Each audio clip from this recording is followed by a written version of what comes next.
எந்திரிச்சதும் உனக்கு காணணும்னு நான் ரொம்ப பயந்துட்டேன்.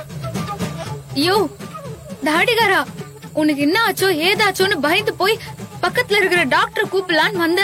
அப்பதான் நம்பூதிரி சாமி வந்து இது எல்லாமே நம்ம கவனத்தை திசை திருப்ப துஷ்ட சக்திங்க செஞ்ச வேலை. இன்னைக்கு சடங்கு முடிஞ்சதும் நம்ம 2 பேரும் அந்த வீட்டு விட்டு வெளியே வந்திருக்கவே கூடாதுன்னு சொன்னாரு.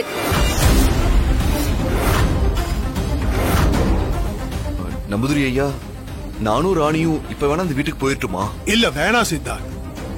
எப்போ நீங்க இருக்கிற இடம் துஷ்ட சக்திக்கு தெரிஞ்சிருச்சோ அதுக்கப்புறம் நீங்க திரும்ப வீட்டுக்கு போறது உங்க 2 பேருக்கு பாதுகாப்பா இருக்காது.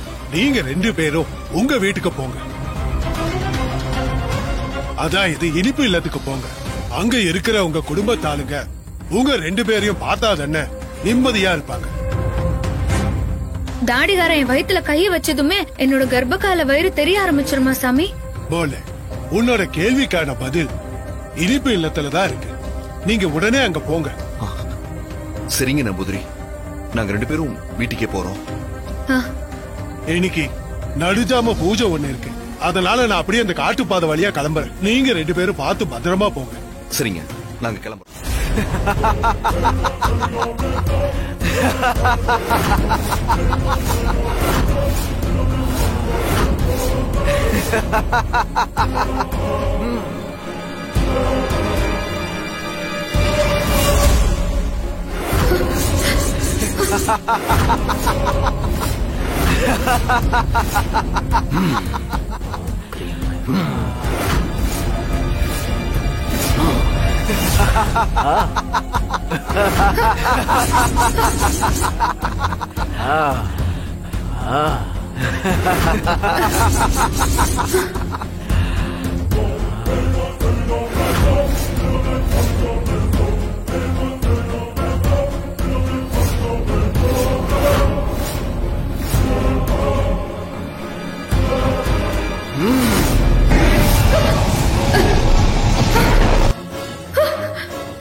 பொம்மி,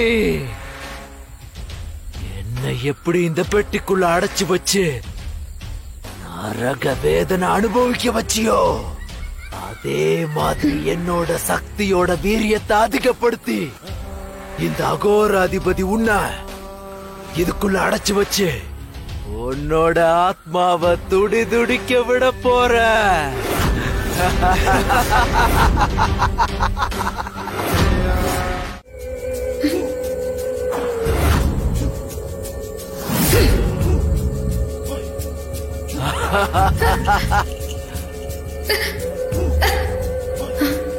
யார் யாருக்கிட்ட இருந்தோல்லாம் தப்பிச்சேடி பொம்மி, இப்ப கடைசியா என்கிட்ட வந்து மாட்டிக்கிட்ட. இந்த நடுசாம முடிய இன்னும் கொஞ்ச நேரம் தான் இருக்கு. அதுக்கப்புறம் என்னோட யட்சினி வந்துருவா. அவ அப்படி இங்க வந்துட்டானா நாங்க 2 பேரும் ஒண்ணு சேர்றத இந்த உலகத்துல யாராலும் தடுக்க முடியாது. நீ நினைச்சது எதுவுமே நடக்காது. அது இந்த பொம்மை என்னைக்குமே நடக்க விட மாட்டா. நான் நடத்துவேண்டி. நான் நடக்க விட மாட்டேன். நான் நடத்தி காட்டுறேன்டி.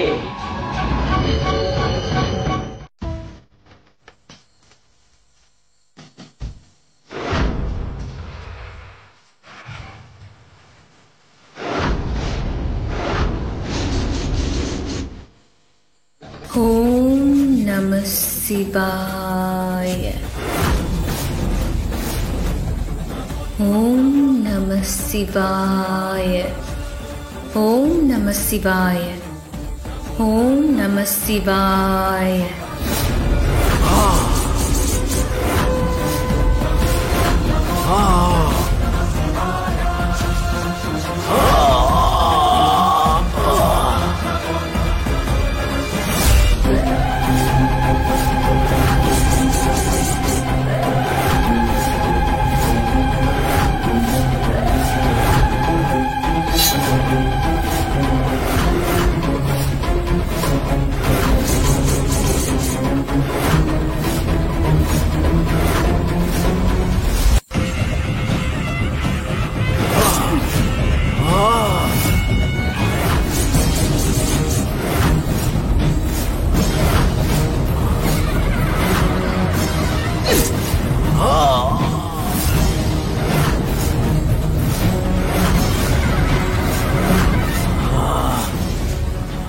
இனிமே உன்னை நான் விடவே மாட்டேன்.